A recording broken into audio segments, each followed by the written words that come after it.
Toujours avec les perspectives et les opportunités de la 5G, Ali Morsi est Huawei IT Expert.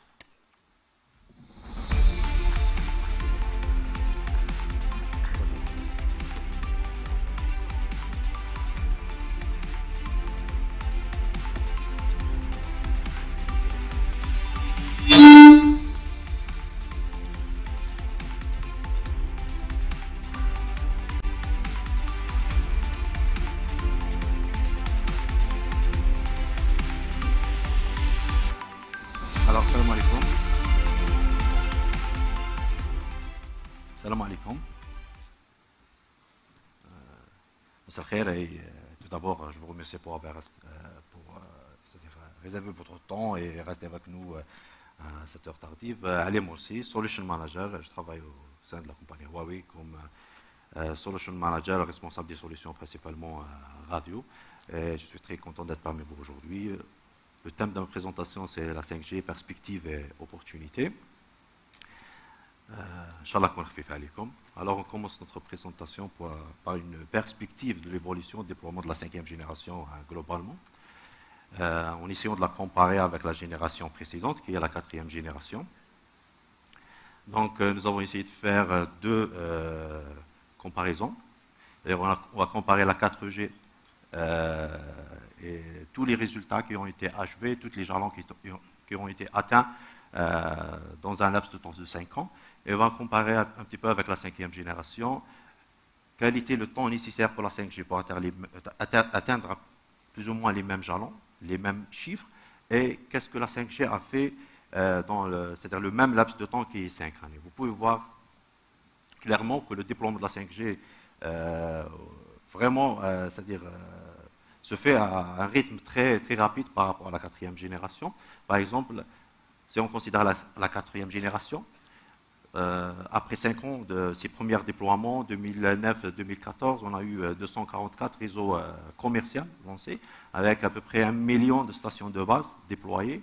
Et en parlant d'écosystème, il y avait presque 1100 terminal, tout type confondu, qui supportait la 4e génération.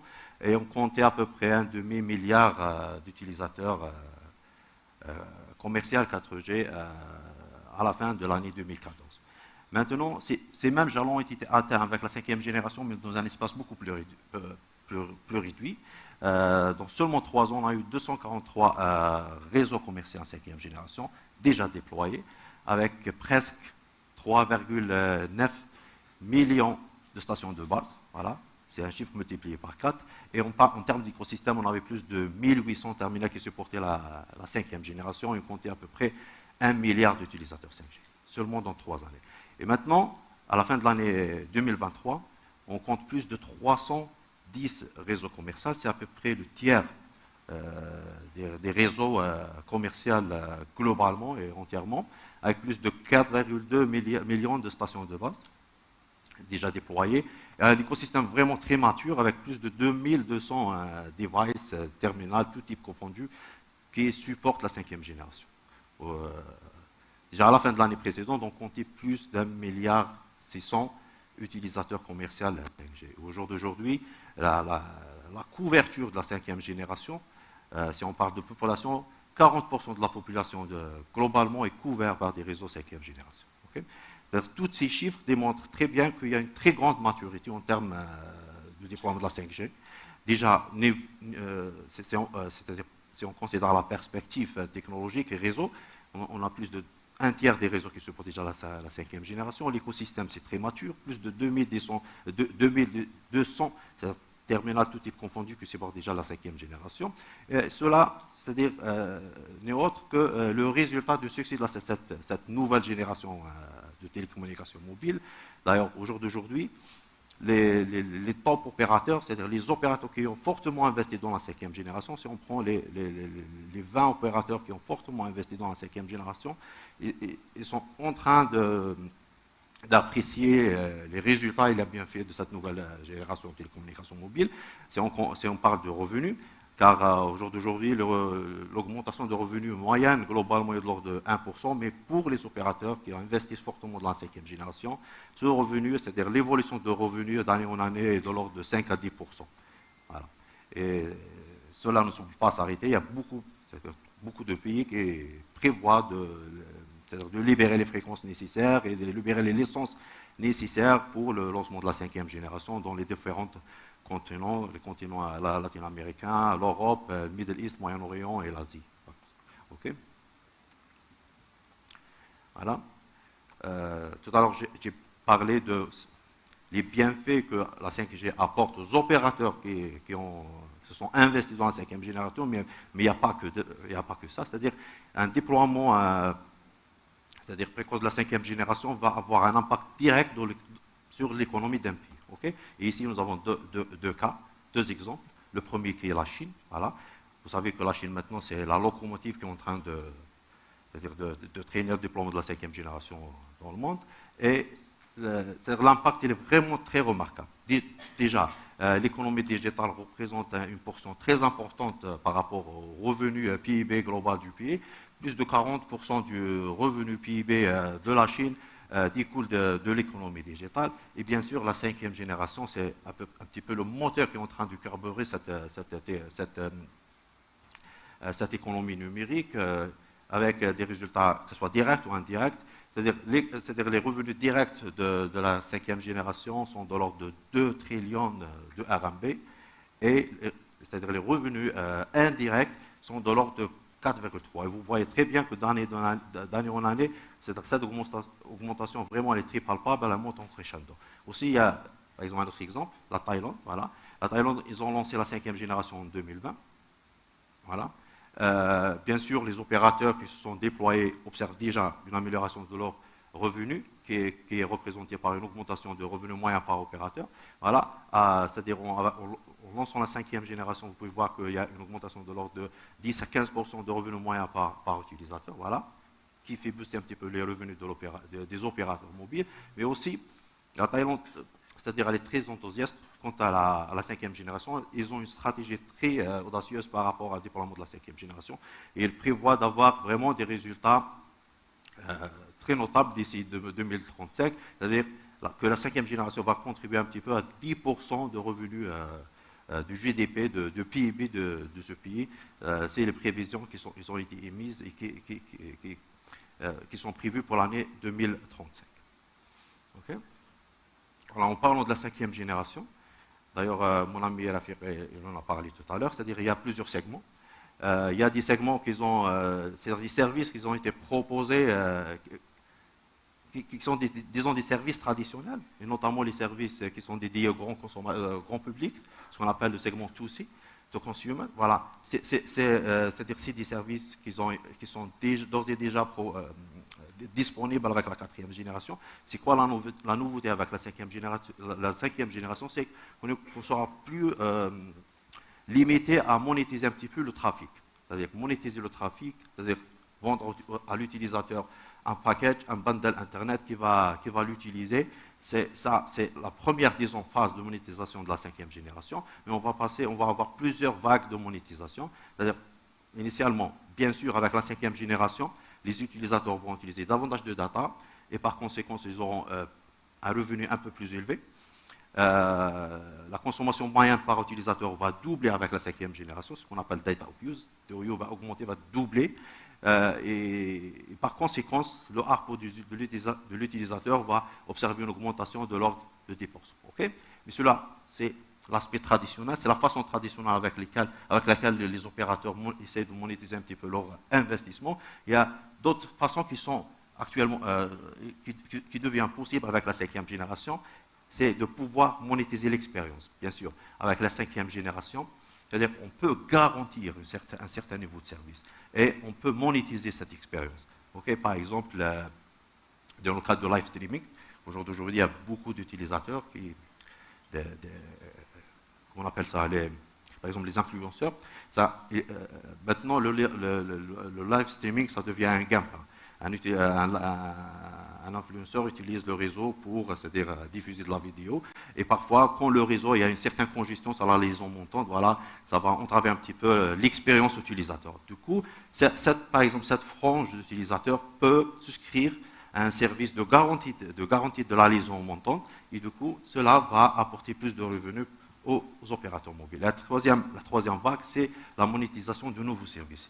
Il y a des nouveaux services voilà, qui ne sont pas possibles. Il y a des services qui sont très gourmands en matière de bande passante, qui sont impossibles à satisfaire avec la 4e génération, comme la 3D sans lunettes. Au jour d'aujourd'hui, il y a des terminaux qui permettent de visualiser des vidéos en 3D sans pour autant mettre les lunettes.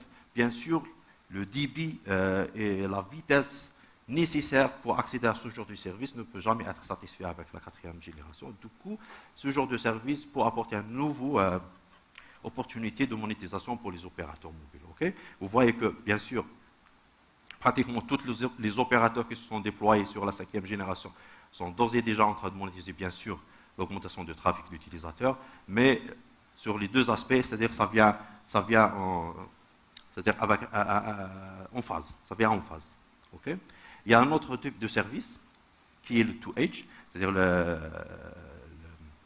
résidentiel, l'Internet fixe, en utilisant des connexions bien sûr sans fil. Okay? C'est un service qui existait avant avec la 4e génération, mais il y avait des limitations, c'est-à-dire avec la 4e génération, on ne pouvait pas offrir un service à la hauteur ou une vitesse à la hauteur qui s'approche de la vitesse offerte par la fibre, par exemple. Si on compare la 4e génération avec la FTTH, vraiment il y a un grand gap.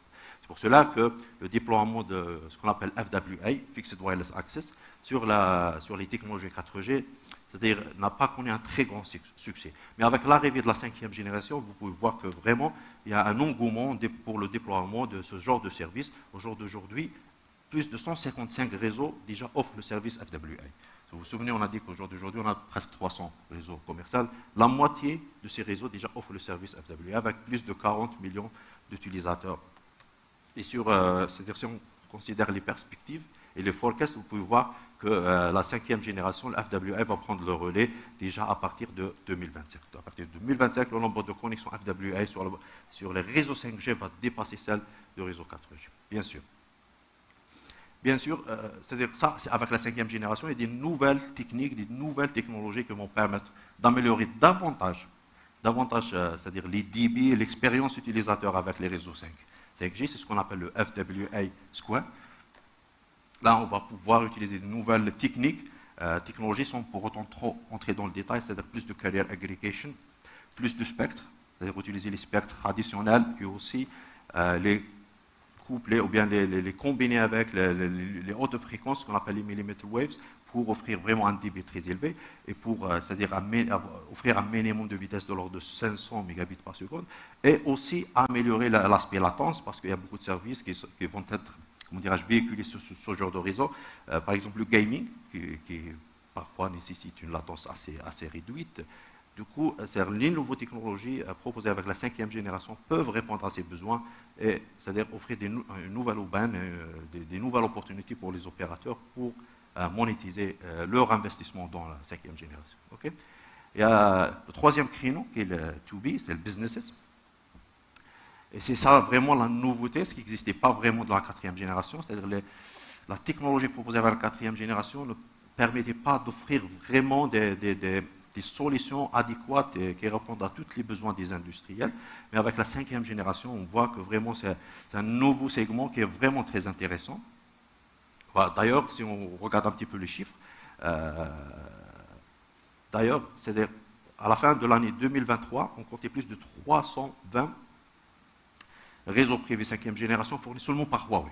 C'est-à-dire ça, c'est les chiffres seulement fournis par Huawei. Et si on considère un petit peu les chiffres en globalité, on voit qu'à la fin de l'année 2023, il y a plus de 220 réseaux privés, c'est-à-dire déployés par des opérateurs. Si on compare ça par rapport à l'année précédente, vous pouvez voir que c'est un multiple de deux.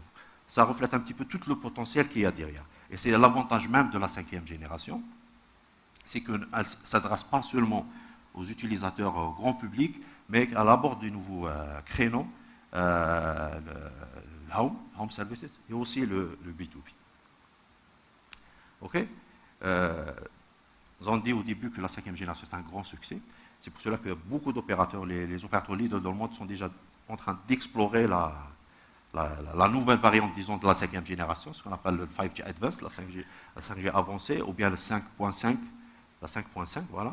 Vraiment, quand on a parlé de la 5e génération, on dit que la vitesse maximum, le pic throughput, c'est de l'ordre de gigabits par seconde. Avec la 5.5G, cette vitesse est multipliée par 10. Alors maintenant, on parle de vitesse de 10 gigabits par seconde, vous pouvez imaginer. Mais pas que ça, il y a toute une nouvelle panoplie de nouveaux services. Il y a le sensing, il y a les RedCap pour les industries, voilà.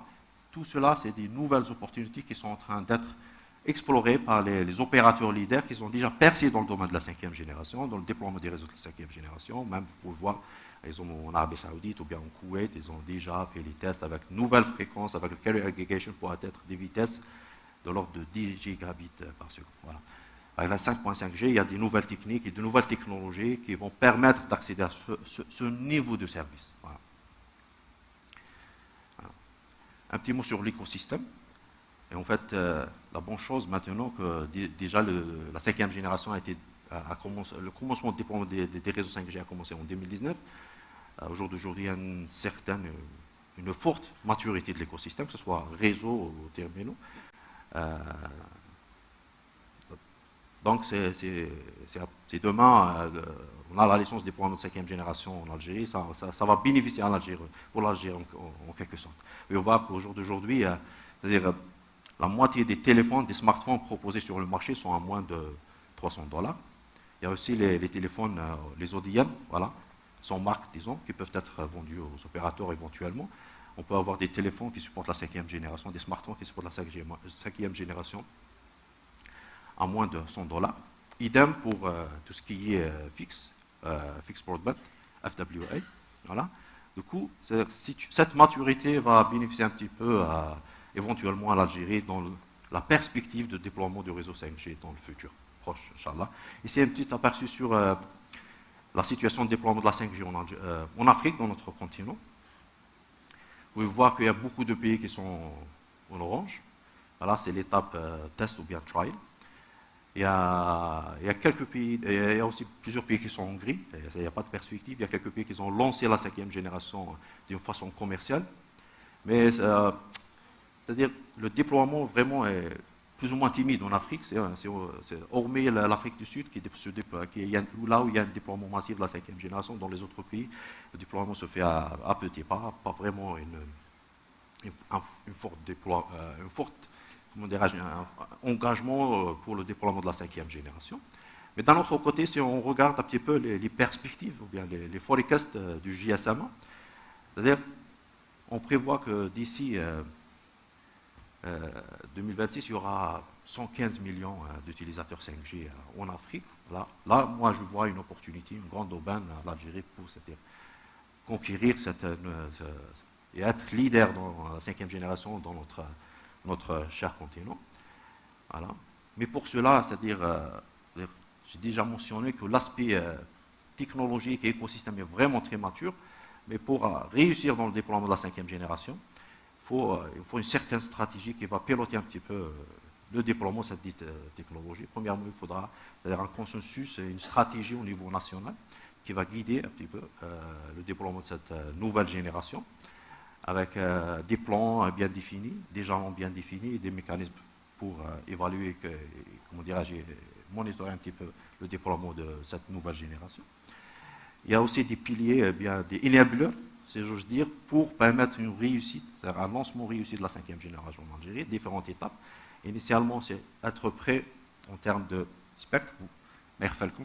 Toute technologie de communication mobile utilise le spectre, les fréquences pour, c'est-à-dire relier l'utilisateur au réseau. Le spectre est très important par rapport à lancement de la 5e génération. On doit se préparer à avoir les spectres nécessaires pour le lancement de la 5e génération. Et éventuellement, même les fréquences utilisées d'une façon traditionnellement pour les technologies, ce qu'on appelle legacy technologies, 2G, 3G, 4G, ils doivent être en mesure d'évoluer pour être utilisés pour la 5e génération, éventuellement dans le futur.